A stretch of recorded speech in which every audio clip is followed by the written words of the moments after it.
ఇలా మీరు మాట్లాడే భాష మీకంటే ఎక్కువ మాట్లాడగలరు. కానీ మాకు ఇంగిత జ్ఞానం ఉంది. మీకు ఇంగిత జ్ఞానం లేదు, మీకు సంస్కారం లేదు. మీరు తెగేసిపోయిన కుటుంబం ఇది. ఒక రకంగా చెప్పాలంటే ఎలివేషన్ కుటుంబంగా మేము ఇలా తెలంగాణ ప్రజలంతా చిత్రీకరించుకునే పరిస్థితికి వచ్చింది. ఎందుకంటే మీ ప్రవర్తన వల్లనే మిమ్మల్ని వెలివేసిన కుటుంబంగా ఇలా అమరవీరులు వెలివేసిన మీ కుటుంబాన్ని, సబండ వర్గాలు వెలివేసిన మీ కుటుంబాన్ని ఇలా భవిష్యత్తు ఉన్నది అనుకుంటే పొరపాటు. ఇవాళ ఎట్లా మాట్లాడుతూ ఉన్నారంటే ఒక పవిత్రమైన అసెంబ్లీకి వస్తే ఒక తీరు ప్రవర్తిస్తారు.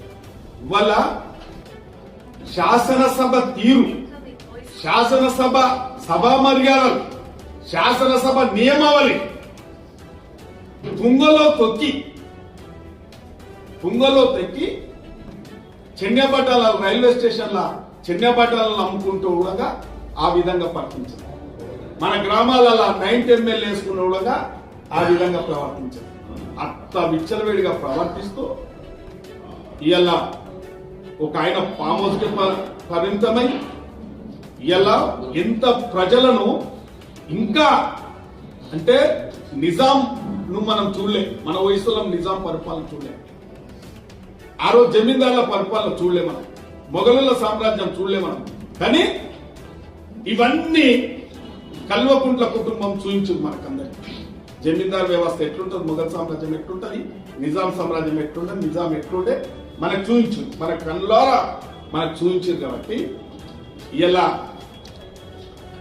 తెలంగాణ ప్రజలు, తెలంగాణ ఉద్యమకారులు వాళ్ళ మనసు మిమ్మల్ని శాపనార్థాలు పెడుతున్నారు, శాపిస్తున్నారు. ఒక మాట చెప్పాలంటే శాపిస్తున్నారు. మీ ప్రవర్తన, మీ తీరు.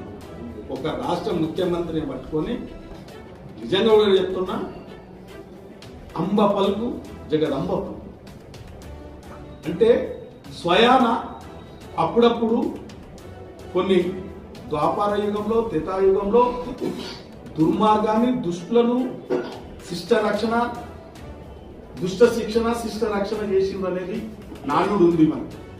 ఇవాళ ఈ ప్రజాస్వామ్య వ్యవస్థలో ఈ పార్టీలు చేసే పొరపాటు, ఈ నాయకులు చేసే పొరపాట్లు, ఈ స్వార్థపరులకు బుద్ధి చెప్పాలని అంబ పలుకు జగదంబ పలుకు కవిత రూపంలోనే ఆ భగవంతుడు ఈ రోజు పలుకుపిస్తున్నాడు అనేది నిజమని నేను అనుకుంటున్నాను, నా వ్యక్తిగత అభిప్రాయం.